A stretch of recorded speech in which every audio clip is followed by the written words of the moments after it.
Hi guys! Hi everyone! So we thought we would have a quick review of 2025 because it's been quite a year. Stay tuned for our highlights.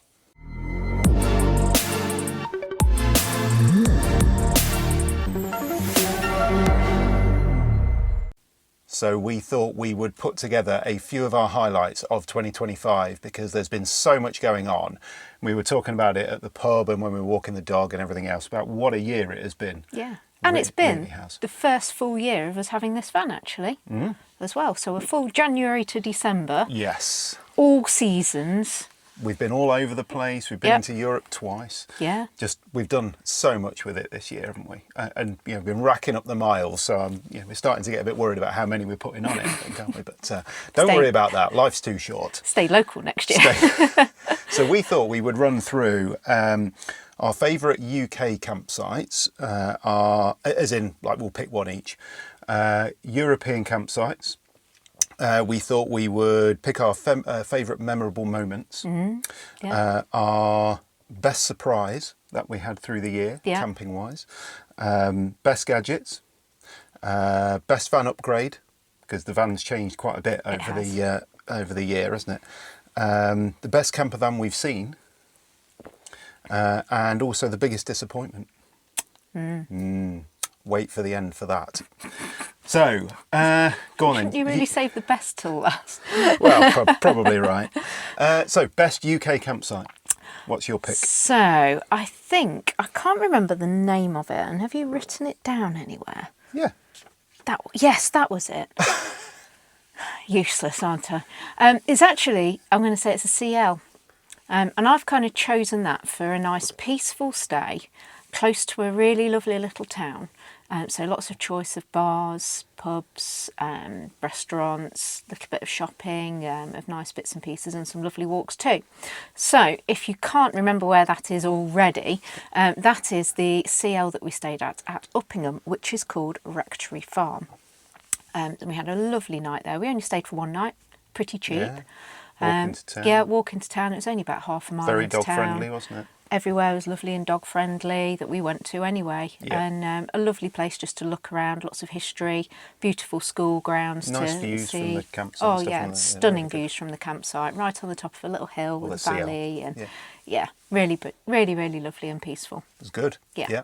I should have said at the start of the video, wherever we're talking about something, I'll try and put a link on the screen or in the video description so you can go and see these things if you haven't seen our videos on them already. Favourite campsite for me, UK campsite for me, I think was probably York Roundtree, which I'm sure many of you have already been to. Not really because of the campsite itself, because it's like any other caravan and motorhome club site, it was just okay. Well, but the location for York is unbelievable. Yeah. Absolutely brilliant for a city break. I think if anything of that campsite, I'd say it's probably not as good as the vast majority of caravan and motorhome club sites. Quite cramped. It's very comparably. expensive. Extremely expensive. You're looking at least about £50 a night for the two of you with a unit on a no awning pitch. Not a huge amount of privacy between pitches. You're not going to want to spend a lot of time on your pitch kind of, sitting around outside or anything. Everywhere's clean and tidy, lovely, but the proximity to York City Centre. It's so good. It's so good. And the Absolutely walk brilliant. Next to the river as you go in and all that stuff. That's just lovely. Fantastic. And if you go out to the back of the campsite, through the gate at the back, a short walk down a road takes you into a lovely coffee suburb where there's a beautiful coffee shop, get some nice breakfast, there's a co-op and all kinds of bits and pieces down there. It's really good. Yes, highly recommended. So best European campsite. I think this is a no-brainer, and I think it's a no-brainer for both of us. Can you guess what it is? And this was the one that we stayed out back in May on the Lake Garda shore, called Camping Bergamini, I think it was. My goodness, what a sight that was. Had the wow factor. You drive in, massively. Wow factor, beautiful. Infinity pool. Yeah. Honestly, the pitch we had at the front was incredible over the lake. Small. The walk down into the centre of the town was incredible. Yeah, Pescaria. Absolutely amazing. If you haven't seen that video, that is, out of all of the things that we talk about today, check that one out. It is, it's just stunning. Yeah. I could just go there for 2 weeks, no problem at all. I think it absolutely helped that the sun was out and it was lovely and warm, and that all of those things kind of combine. I mean, if you turn up at that site and it's blowing a gale and you know, and all a bit miserable, then yeah, okay. But everything came together on that one for us. Speaking of which, most memorable moment. Also at that campsite for me, Okay. anyhow, spending the vast majority of a night standing outside holding our awning down when not really predicting quite how bad the storm across the lake would be. I think you'd call that one beginner's naivety. Yeah, I'll go with. Because everybody else got their awnings in and everything, and we were the only idiots standing outside holding it down at 2 a.m. It's fair to say that the Peggy Peg feet got stress tested somewhat that night. Absolutely. They survived. They did. We nearly didn't because of the cold. It was so unbelievably cold. The whole physical body shaking in the wind and the knees rain. knocking. Because we were absolutely soaked through to the skin. So that was your kind of memorable moment. Yeah. My memorable moment also has a rain theme because my memorable moment is being on the boat at Henley when we were going down, staying with Chris and Ali, our friends. We were going down, having a nice river cruise and all that kind of stuff, and then the weather turned to the point where it was absolutely lashing down with rain. Everyone else had disappeared off inside, and I'm left outside with this action camera filming for the channel, thinking, what am I doing with my life? It's dedication, it was honestly, it was freezing cold, the rain was pouring down, and I just remember laughing to myself while I was out there thinking, what am I doing? Everyone else is inside having a drink, you know, in the dry. I'd even given up by that point. I got soaked to the skin. It was ridiculous. I was so wet, I stayed outside. So yeah, it was a great moment. Right, best surprise then. I think we're agreed on this, aren't Yes, I think we both went this. This is surprising. Very, very surprising. P&O Ferry and the dog lounge, or the pet lounge, should I say. I think both of us were absolutely kind of convinced that we were doing it for the sake of the channel to show you that there were alternatives to the tunnel. To the tunnel. And actually, we really enjoyed ourselves. It was really good. Yeah. It really worked. And you know, really nicely laid out. Obviously, you got a few facilities in there as well, so coffee machine and, you know, their vending machine with the dog treats in and all that kind of stuff. It was so well set up.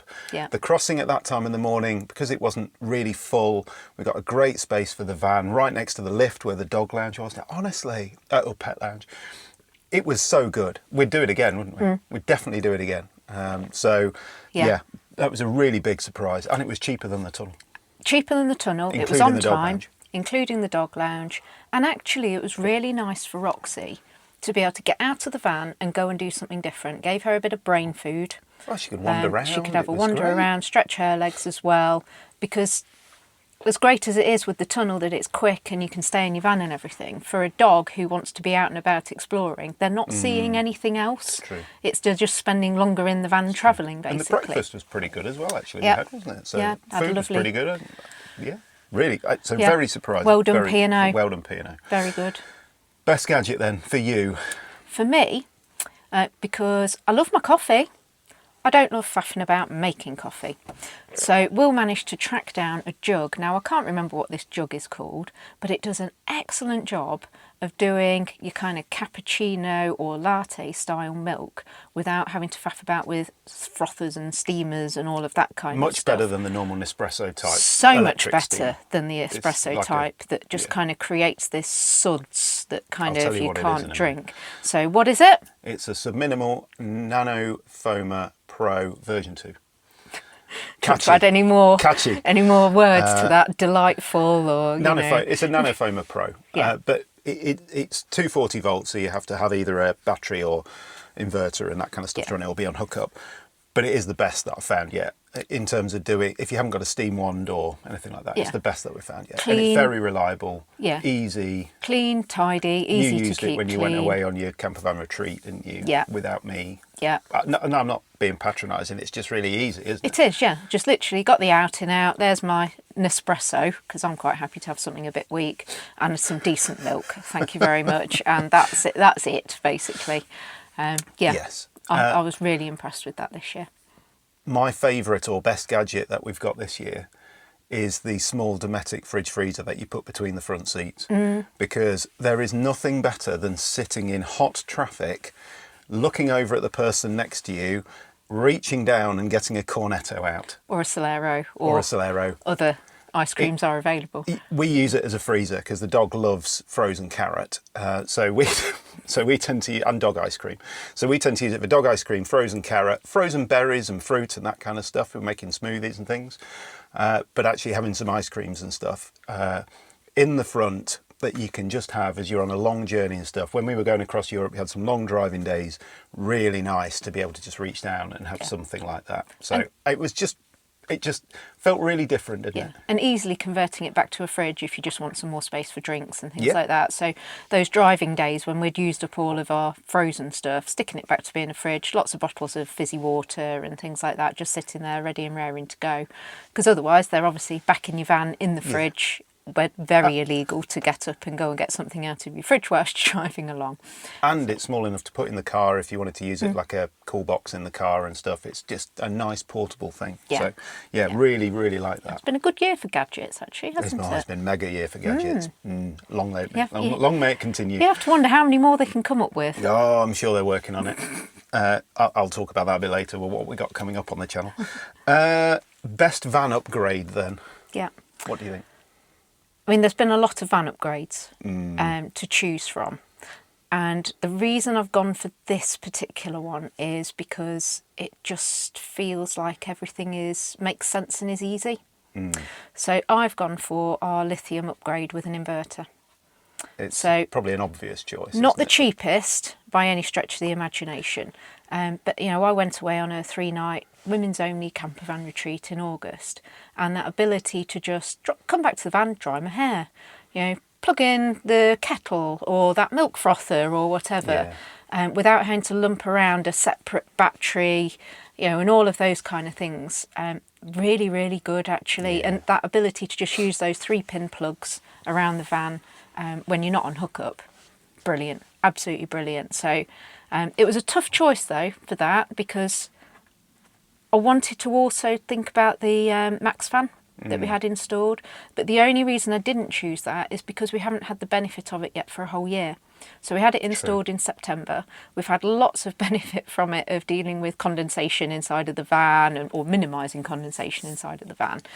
But we haven't had an opportunity where the van's got warm yet to try and cool it down. Maybe next year. So next year it might be my gadget of the year. If we have a European break and I'm sweltering and it does what I want it to do. We've got some other upgrades planned for the van that which might trump it yet, but I'm not sure. All right. What's that then? Well, you know what they are. Best camper van we've seen. Now, we've seen a lot, obviously, through the year. And we haven't actually reviewed this one yet. No. Go on then. The Adria Super Twin. So this is the 4-wheel drive Mercedes 6 or 6 point whatever it is, 8-9 metre, but probably the 600, so the 6 metre version of it, because it's got the Aldi heating, it's Mercedes 4-wheel drive, raised up. I think that looks superb. He just desperately wants to have a van where he needs to see me do some kind of Spider-Woman crawl up the outside of it to be able to get in. It's got a brilliant look. The interior fit and finish is really nice. It's got obviously a good heating system and all that kind of stuff, which is really important to us. The layout looks nice. I do really, really like that van. It was a lovely looking van. We're obviously talking money no object because it is huge money, but I do really, really like that van. Yeah. Which probably brings us on to our biggest disappointments. So shall I go first and then you can do yours? So if I go first... Go on then. I think the biggest disappointment, so this is a tech one, the biggest disappointment is the EcoFlow aircon unit. Now, I know there's lots of you which have been waiting for our follow-up review after using it through the year and everything else. It's not brilliant. So it's big, it's noisy, it's heavy, it's awkward because you've got all those hoses that you've either got to put out the window or deal with. It collects so much water when it's running as an aircon unit. You end up with, so I put it on the driver's seat facing into the van.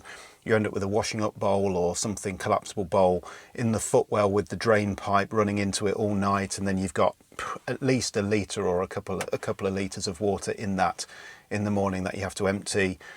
It's very thirsty on electric, so you really need to be on hookup, because even with our lithium setup and everything here in the inverter, it'll run it, but it'll only run it for 4 or 5 hours, which isn't enough overnight, obviously. Yeah. And if then you you've take lost its your battery, yeah, it's just, I don't know, and it actually doesn't cool hugely well. No. It's not really, really cold.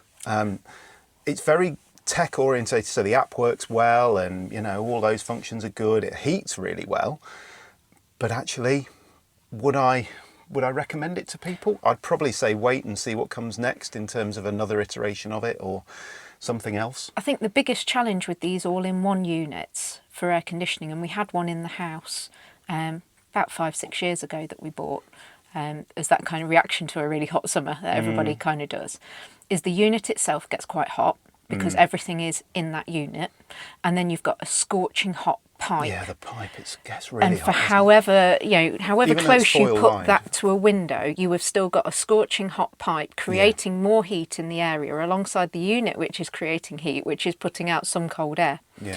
So you kind of got this self-fulfilling vicious cycle that it's in, that it's actually heating and trying to cool all at the same time and making an awful lot of noise about it.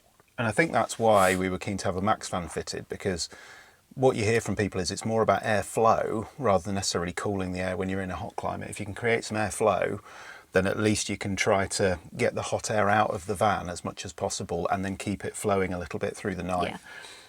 So we'll see. I'm sure next year we'll be in hot climates and we'll see what the max fan can do. But if we were going to Europe in May or June, would I take that EcoFlow aircon unit? Probably not, which is saying something. Obviously we've got a max fan, so we'd be relying on that, but no, I don't think we would. Yeah. Right, come on. Sad. Your biggest My biggest disappointment. So, I mean, I've been excited about this for so long.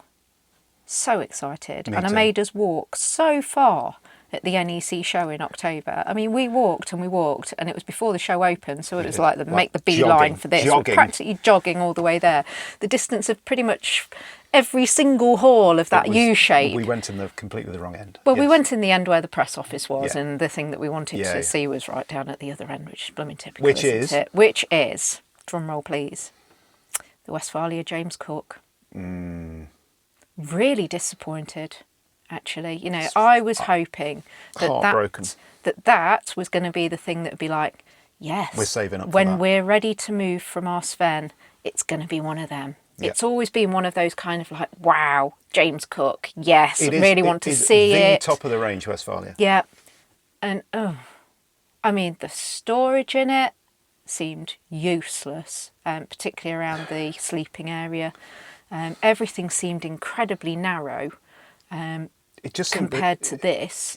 I mean, I know it's on a Sprinter, which do kind of curve towards the top quite a lot, a bit like a MAN, which we're in now, the Sven.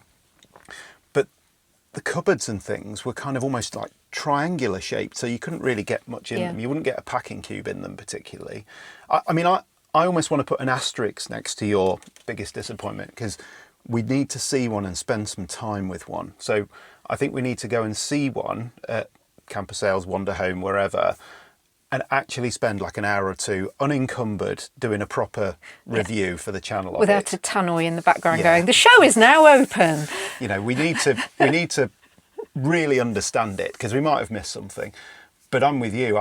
It was like the halo thing. It was the van that we were so keen to see, and actually felt really deflated about it. Yeah. Hence, actually, the Adria Super Twin. When you go in that, you think, yeah, I could see us in this, or I could anyway. I don't know whether you'd even get in it, but you know, With a ladder. with a ladder, right? So there you go. Then that is our quick review of 2025 and our highs and lows, or not lows, but biggest moments. We don't talk about having bad memories, do we? We talk about having memories, because even bad memories turn into memories which you laugh about in the future.